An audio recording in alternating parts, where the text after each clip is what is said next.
So what I'm doing here is I have a motion sensor light for the closet, so that way whenever you walk into the closet, the light automatically comes on.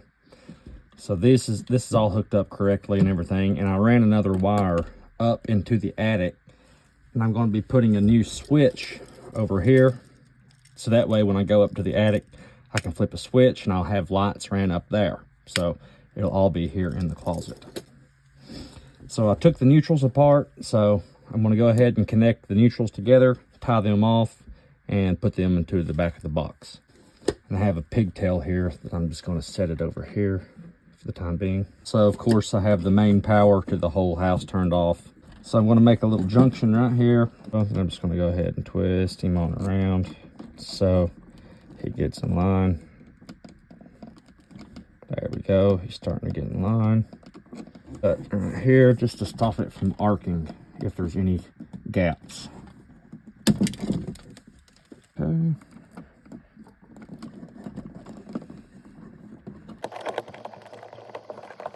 So, then I'll test the braided wire to make sure it's tight. So this is going to be the switch leg out. So I'm going to go ahead and mark it as a switch leg out going up into the attic. So I'll go ahead and just connect it. So this will be the position for the switch leg out. So use the stripper, punch it through the hole,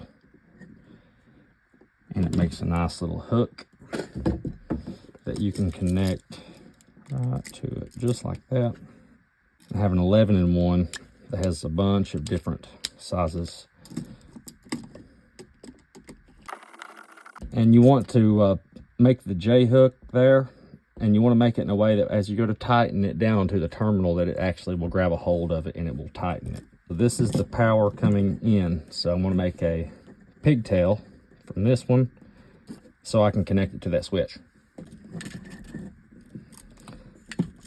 You don't necessarily have to make junctions each time, but the way that I was trained, you always make a junction.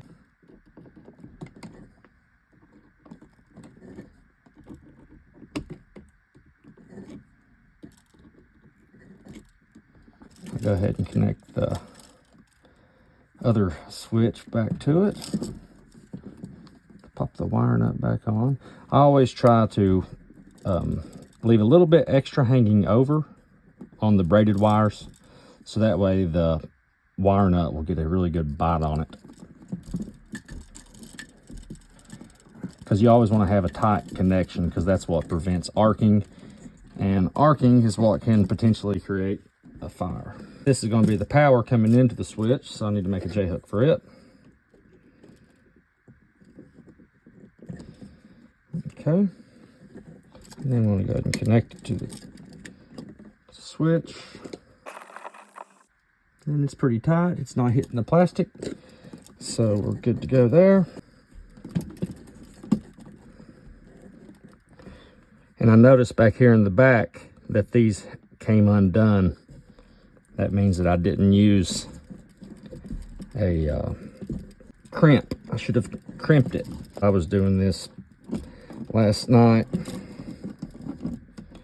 and I took a break to do the rest of it today,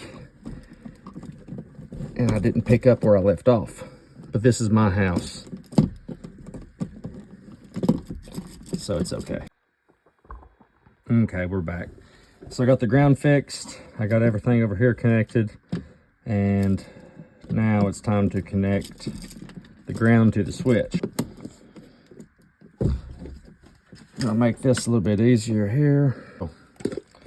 Now this mess here, I'm gonna cram it all back there.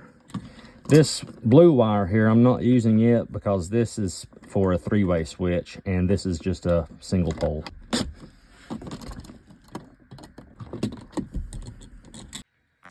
Now we're up in the attic space.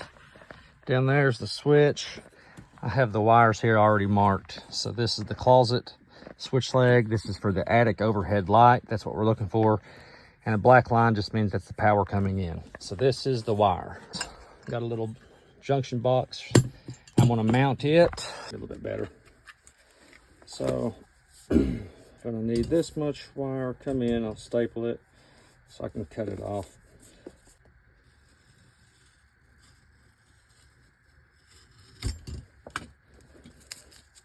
And again, the main power is turned off.